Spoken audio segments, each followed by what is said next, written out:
Hello, everyone, and welcome back to Talking Environment. I'm your host, Gevorg Ghazaryan, and today we are delving into the fascinating world of environmental history and exploring how the fight for environmental rights and climate action has evolved throughout history. So, joining us today is Kem Gray, an esteemed environmental and social historian and professor of classical studies at the University of Pennsylvania, whose research evolves around the environmental dynamics of the Roman Empire, with a focus on how ancient communities navigated environmental challenges. Kem's work offers valuable insights into the evaluation of environmental activism and resilience throughout history. So, welcome to the show. Great, thank you for having me. I'm really glad to be here. Awesome. So, to start with, could you please give us a bit of an introduction of your work and what do you do?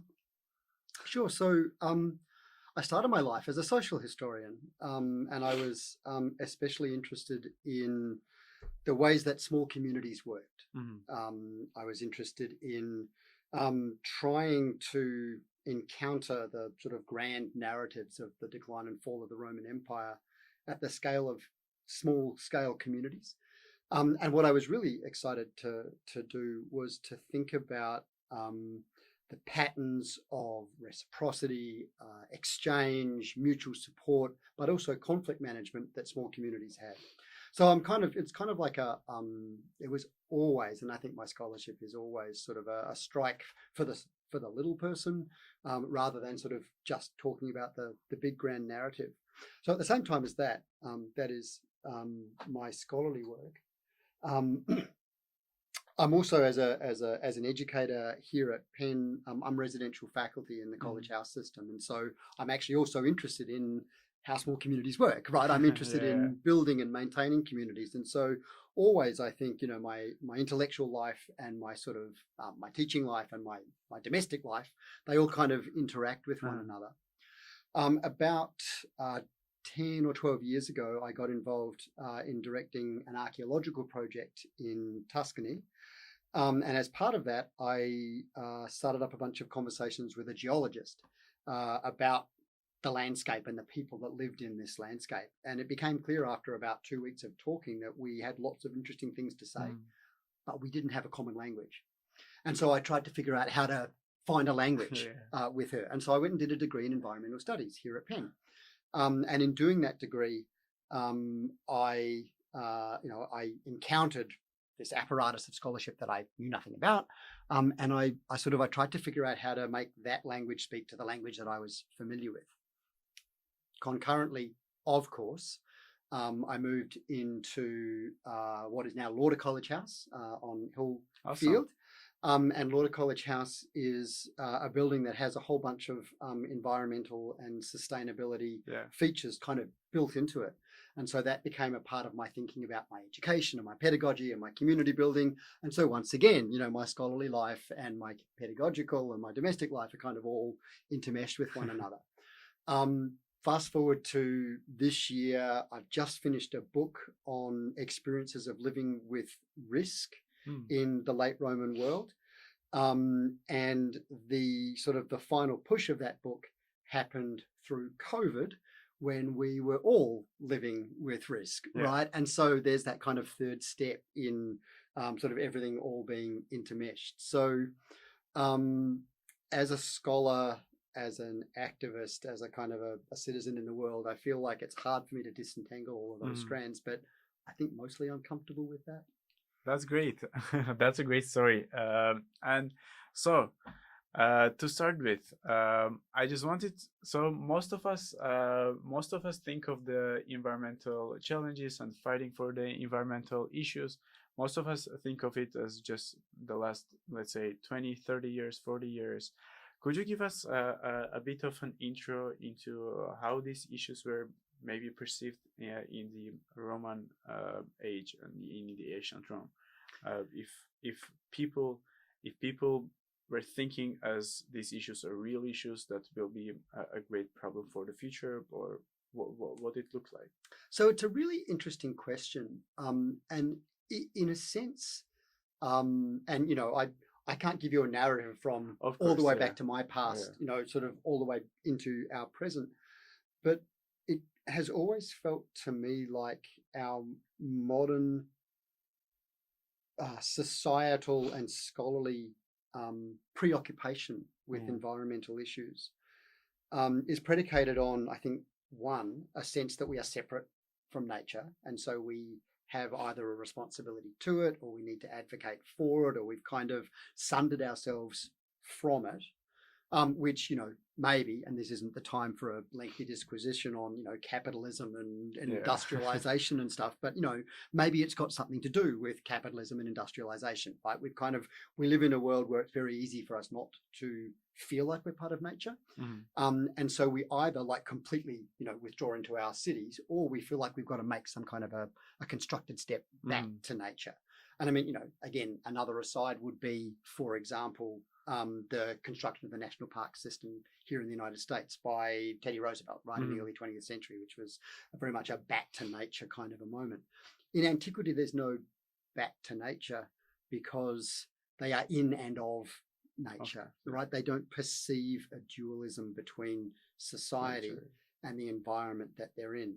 But what that also means, I think, is that their whole rhetorics of their lived experiences are about living with and about maintaining equilibrium with. And what's really interesting for me in that is that there's a modern scholarly discourse among human geographers which regards weather, climate, not as kind of, temperatures and means and rainfall quotients and stuff, but rather as a biosocial and physical system where, for example, we go out in the morning and we feel a little bit cold and we look up at the sky and we're like, it looks like it's going to be cool today.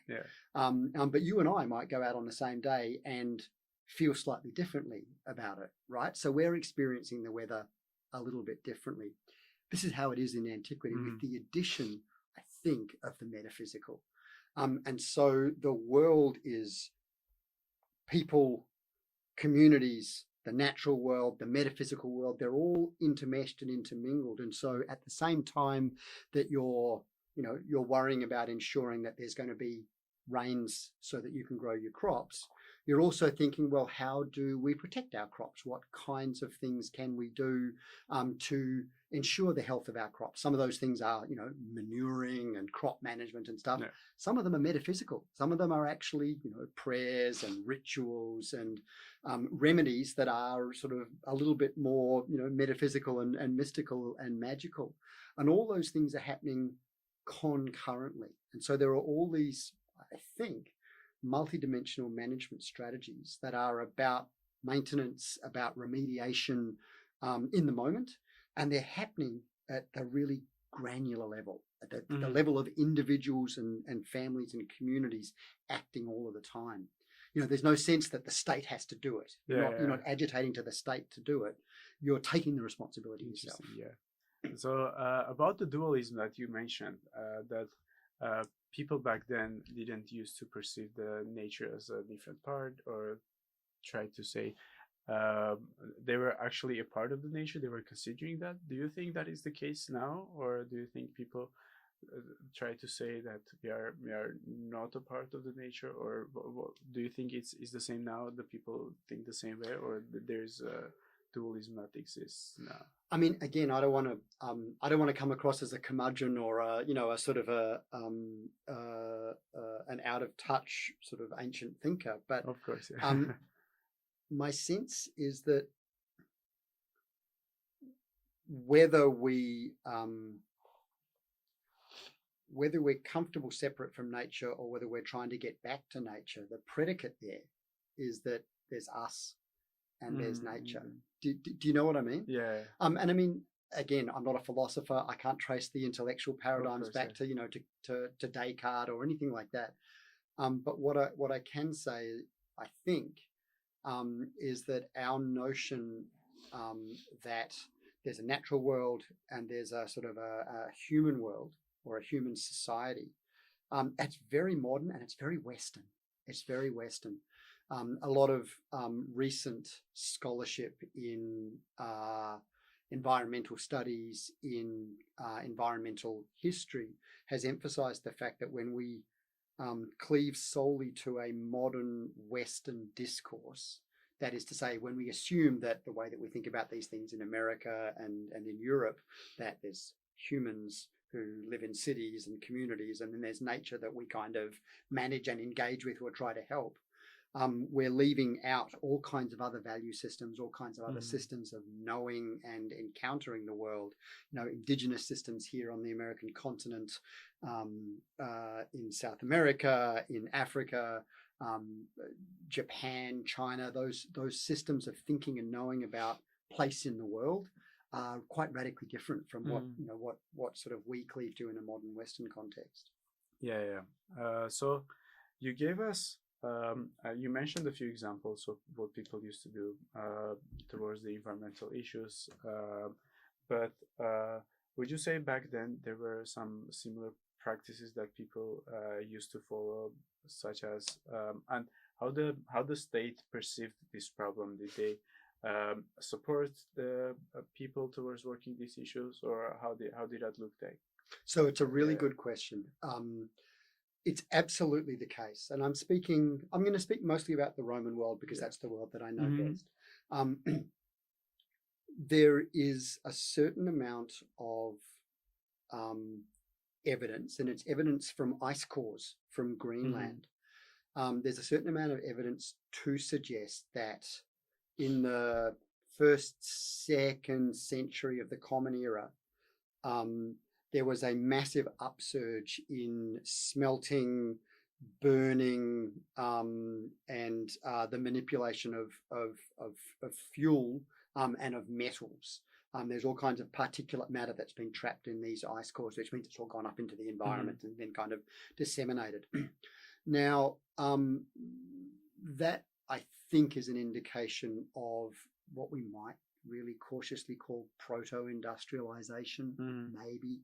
Right, that is to say, there's a comparatively high level of industrial activity under the sort of at the so-called height of the economies or the economy of the Roman Empire. Now, we need to be cautious because I don't think it's ever reaching a point of sort of being beyond sustainability, being beyond what in a modern world, we sort of call a safe state. But it is noticeable environmentally. It's absolutely the case that we can see evidence for the degradation of forests, for the clearing of forests in order, to provide fuel to burn, to produce pottery and to produce other kinds of things. And so there is a high degree of natural exploitation going on. But it's also the case that the population dynamics and the population densities tend to be unevenly dispersed and in the aggregate small enough that the most simple solution is to sort of exploit somewhere else and to to leave that behind to regenerate. So cautiously, I would say absolutely there is environmental impact. Absolutely there is industrialization, and we can see that. What I don't think we necessarily catch is much of a discourse about that being a bad thing. As far as the state is concerned, again,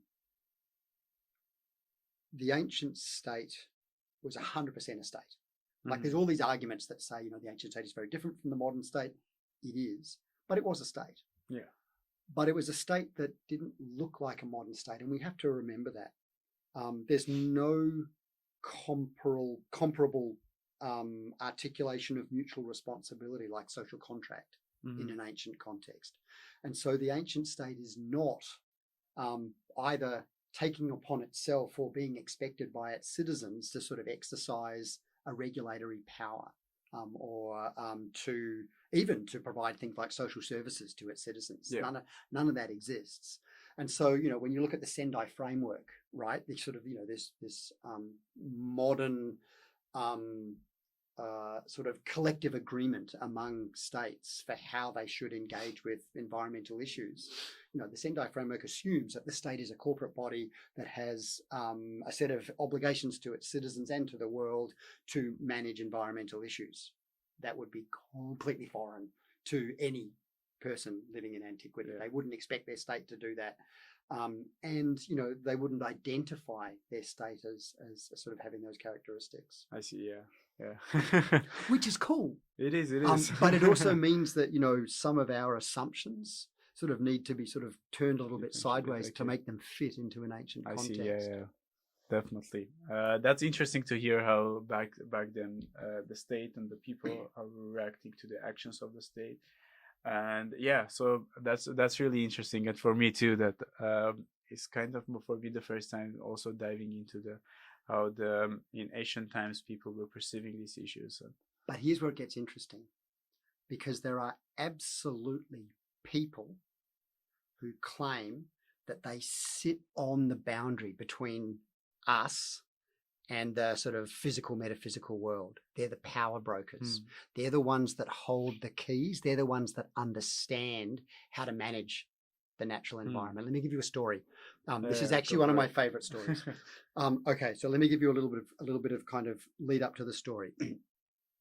The tradition of agricultural writing is something that is really deeply embedded in ancient societies for obvious reasons, right? Agriculture is really important. Of course, it's sort of the economic bedrock of all of these societies, and so knowing about agriculture is kind of a big deal.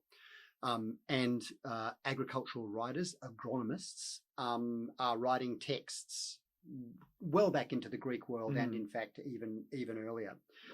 So there's a long tradition of agricultural writing, and obviously the later you get, the more writing there is, and so the more that these later writers are sort of building on and responding to. There's an agricultural writer named Palladius, and Palladius is writing in the 5th century. He's writing in Roman Gaul, which we call France, and he writes this book. It's a super cool book because it's in 13 books.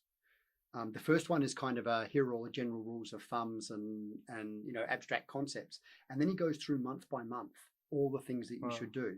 In January, you should be doing this with your legumes and this with your grains, and here's what you should be doing with your sheep.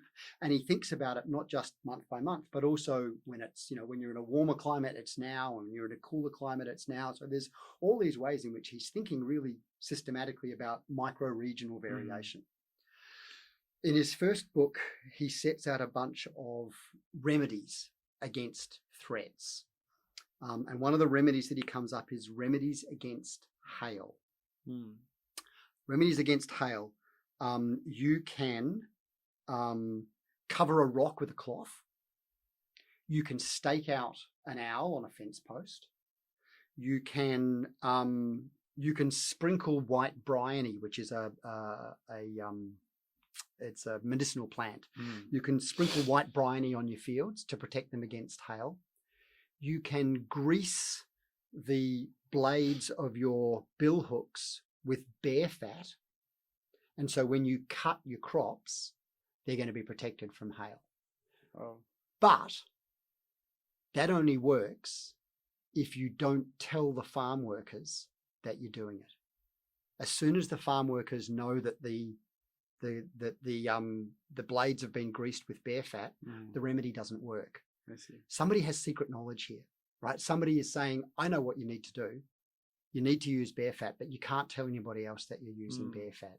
And that person who's got the special knowledge, they're occupying a position of power in the society, right? Now, if we're talking about sort of stand-ins for the state, stand-ins for the kind of the claims that the state makes to hegemony and to responsibility and all those things in a modern context, it's these distributed, localized figures of power who are making claims to their capacity to better understand the world, to better manage the world, to be the conduit between sort of the threats and the hazards of the natural, supernatural world and sort of the communities that they're living in. Super interesting. That's super really cool. interesting. And I mean, agriculture back then was the main source of economy and the main Yeah, source of yeah. to keep people alive, let's say, Right, right. to get food. So it and to really get them. matters. It Yeah, really matters, and yeah, it is fascinating to hear that like people used to have some tactics and a way to protect the agricultural crops in a way that maybe in some other countries maybe they are not even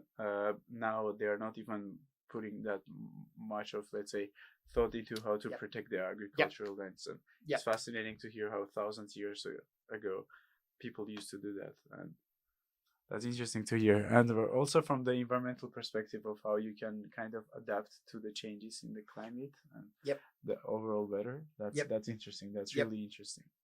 And so I also wanted to maybe just quick note on the climate change Yep. back then. I mean, people back then, as you said, would go out, they would see a change in the climate of how it was yesterday or how it is now. But would you say some people, maybe scientists, used to track those records, or maybe see some kind of, let's say, a difference between the years, or were they able to track some kind of climate change, or would you say that it was just that they were thinking back then that it can be a great issue and it is just natural things for the climate to change time to time? So there is a lot of tracking of variability and of change, absolutely. Really? Okay. And it happens over a variety of scales and in a variety of different contexts. One of the ways that I like to think about this is as analogous to a modern farmer's almanac, right? Where you have a sort of a collection of received memories that go into rules of thumb about what to expect in certain circumstances. And those memories might be, going back 10 years, they might be going back a generation, they might, there's wiggle. But people are really, really, really intimately familiar with the sort of the contours of their weather and how it varies over time. So yes. There's also a certain amount of evidence, and we don't know when this actually started, although some folks, I think, probably rightly believe that this was happening in the Egyptian pharaonic period. The Nile River, as you probably know, is the sort of the lifeblood of Egypt, and it has a very particular flooding regime. It floods once a year. It's called the inundation. And the inundation is all tied up with monsoonal rains that are controlled by what's called the intertropical convergence zone that is kind of running through equatorial Africa, right? And the inundation comes sort of, south to north all the way down the Nile, and most of Egypt's political and social economy is revolving around managing the inundation, managing the flood, and then storing the water and sort of moving the water out to places that it needs to be out on the outskirts. So there's all this really elaborate sort of system of that. And so you kind of want to know year to year how high the flood was, right? And so measuring the inundation is a part of these sort of collective practices. We have good series of inundation measurements from the medieval period onwards, but I think it's a pretty fair bet to say that we just don't have the evidence, but that there was fairly clear measurement of the inundation. Now, to your question about consciousness of change, it seems that there was some degree of climatic fluctuation, of greater variability in climate in the Mediterranean, let's say from the 3rd century, 4th century of the Common Era.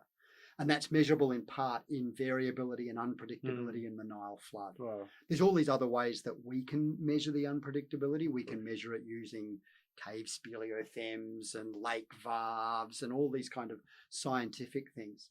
But I suspect that there was some consciousness in Egypt of variability in the Nile inundation. Now, what they did with that information, well, that's interesting, because as it turns out, both really low and really high inundations are actually a problem, right? If there's too much, that's actually almost as bad as too little, because then you can't control it, and nobody likes a flood, right? So again, I think for me, this comes back to daily management at the small scale, intimate knowledge, intimate interactions. You know, it's largely not the case that 20 years after the fact they go, oh, we should have been dealing with this, we've got to put all this legislation in place now to do that, right? It's rather that there's always like a finger on the pulse. And then you see little things like, okay, so you may or may not know this, city of Rome, right, on the river Tiber.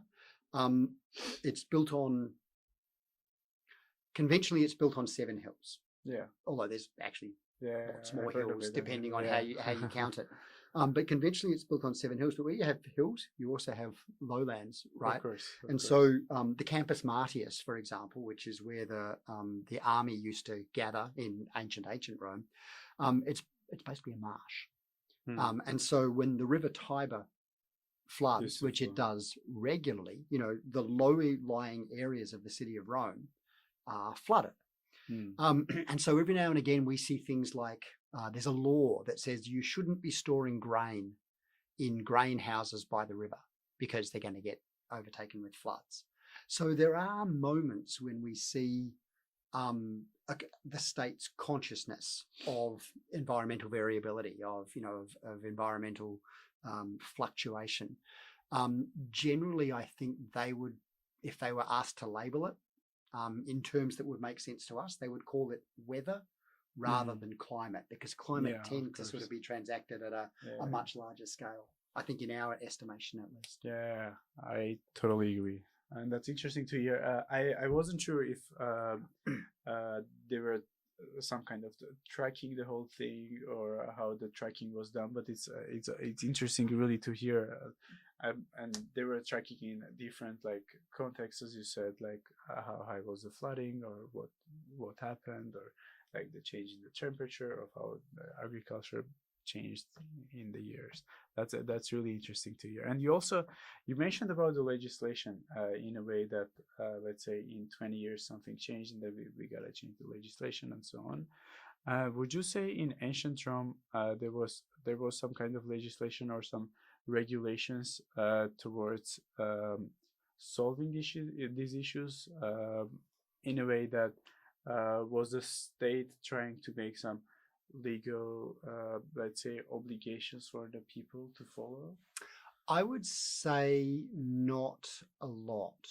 And I think, again, for a couple of reasons. I think one, because that's not really how the state works. I think also it's because the state lacks any kind of resources to sort of, to imagine being able to do that.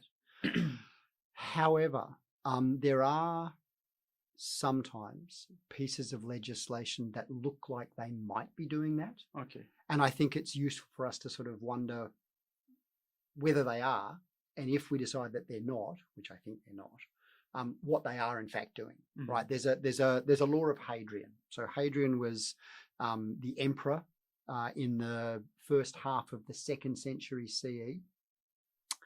And by the 2nd century CE, there's actually quite a lot of the land in the Mediterranean is owned by the emperor. It's imperial estates, and there are big imperial estates in Africa, and there are big imperial estates in the east, in Syria, and in various other places. And there's an inscription, there's a piece of legislation which seems to be directing that only the emperor is allowed to cut down these particular trees in this particular estate. Now, by one reading, that's an exercise in sustainable cultivation of forest resources, right? But I suspect that it's in fact much more straightforward than that. I think it's just, this is my land and I'm the only person that is allowed to cut stuff down here. Yeah. What I think is a bigger question and a little bit more difficult to answer is whether the maintenance of those resources was conscious enough that they were replanting trees to the volume that they were cutting. I don't know the answer to that question. My suspicion would be to say that they're not self-consciously doing that, but that it's not the case that they didn't realize that when you cut down a tree, it takes 30 years to grow another one. Do you know what I mean? Yeah, totally. So in a sense, I feel like a lot of our modern approach to this is kind of a reverse engineering approach. Yeah. Do you know what I mean? Yeah. It's kind of like, oh, we sort of have to go back to the place that we think we wanted to get to, and then we need to build a sort of a mechanism to get there. I think if you haven't stopped doing stuff, I think if at every scale, from the micro small scale of a individual farmer's plot, where they're really conscious of the fact that when you pull things up, you have to replant, and they're really conscious of the fact that, you know, when you put grains down, the next thing you want to put down is legumes, because legumes are going to return nitrogen to the soil, and then your grains can grow well again the following year. They know this. They understand, fallowing practices and crop rotation and all that stuff at that level. If you sort of, walk that out to larger and larger scales, and if they're doing even some version of that at the larger scales, that is basic replenishment, then they're not legislating it. It's just part of practice. Yeah. Are they doing enough? Again, don't know. What does enough mean? I think I think the evidence probably points convincingly enough to me to indicate certain situations where there's been denudation of soil, there's been exhaustion of soil. In certain circumstances, we see some of that stuff in Syria, for example, where terraces have been denuded. There's been, fluvial runoff and all this kind of stuff, and it looks like it's probably because of overexploitation. But it's not clear whether that's a generalized thing. I suspect it's more specific to certain places. Yeah, I would say also, like, when discussing like these things, I would say it's really important to also consider that the level of environmental education at a time and how people were aware. Yes. So like if you look with the resources and everything we have now, the education, all this research that we have done over the years, over the hundreds of years, I mean, we are gonna think that back in time they weren't doing enough, but I think it is really important to consider like how much information they had and how they were using it. Absolutely. And of course,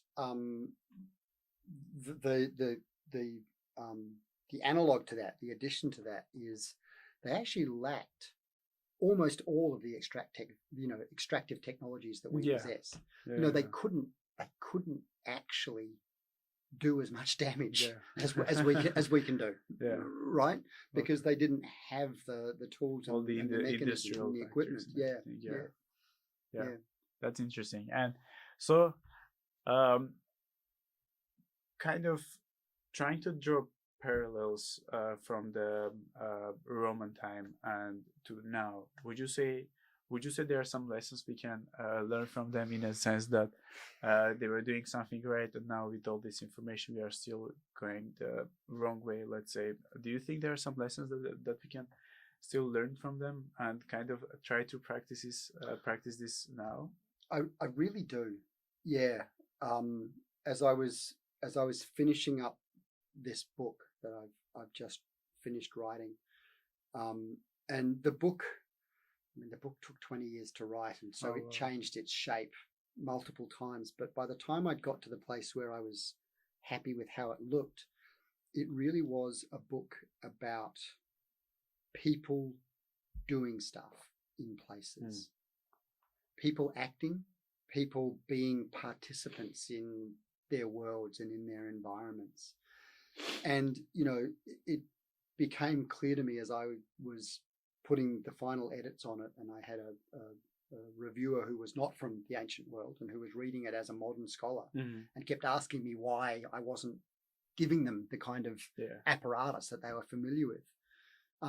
It occurred to me that in a world where you can't assume that somebody else is going to do it for you, in a world where you can't assume that the state will take responsibility, or you can't assume that institutions or other sort of services are going to be there to do stuff, your default is that you're going to do it yourself. And I suppose the best lesson that I took out of writing that book was these folks, they knew they were going to die. They knew they were going to ultimately lose the battle against the world. Yeah. Right. Yeah, They yeah. knew that they were vulnerable and that ultimately, they could break their leg and get gangrene and die. The sort of the margins between being fine and not being fine were really narrow. But they kept on acting, they kept on doing, they kept on participating, they kept on being in their world, they kept on self-identifying as agents, self-identifying as participants. And so to me, that's the lesson. Like, act, do, Yeah. be in it, right? think- Don't expect that somebody else is going to do it for you. Yeah. I think that's a great thing that people should do now. I mean, as we like discussed previously, some people try to, like, let's say, bring a dualism between nature and us, and how we can be participants. I mean, back in time, as you said, people used to be like, didn't have to choose, as they want to be participants to fight these issues or what they want to do. And now also, if you're let's say not into environmental studies or like into these issues, you can always draw parallels into what you are passionate about and kind of try to connect it. I mean, you are, let's say, a social historian for the Roman Empire, and you decided to kind of try to draw parallels between the environmental studies, environmental fight back in time. And I think now people can act towards it and become like totally participants of it, and that would definitely bring a change to the fight. I hope so, right? And I think, I mean, that's the point, right? It's on us. Of course. It's on us to act. Yeah. So we are coming to the end, and at the end, I just wanted to give the floor to you, maybe to share some final remarks or a call to action for our listeners, or whatever you would like to say at the end. There it is. That's my call to arms, right? I mean, it's on us to act. We can't let anybody else do it for us. It's all very well to say the state or the government or somebody else has the responsibility. It's all very well to agitate, but there's a whole bunch of itty bitty little things that we can do day by day that in the aggregate will make a difference. Awesome. Yeah. And I think it's really important to also take some of the responsibility on us and just do whatever you can do and try to, I mean, it is sometimes good to blame people for that, but most of the time, just take it to yourself and put the responsibility on yourself to do something. So, okay, so thank you so much for joining with us today and for all these great remarks about the environmental fight in the Roman time. And it was really great to know, and for me too, it was really informative. And I hope for our listeners too. So thank you so much for coming to another episode of Talking Environment, and stay engaged, try to take an action and take a responsibility to yourself to fight for your rights. So thank you so much, and we'll see you next time.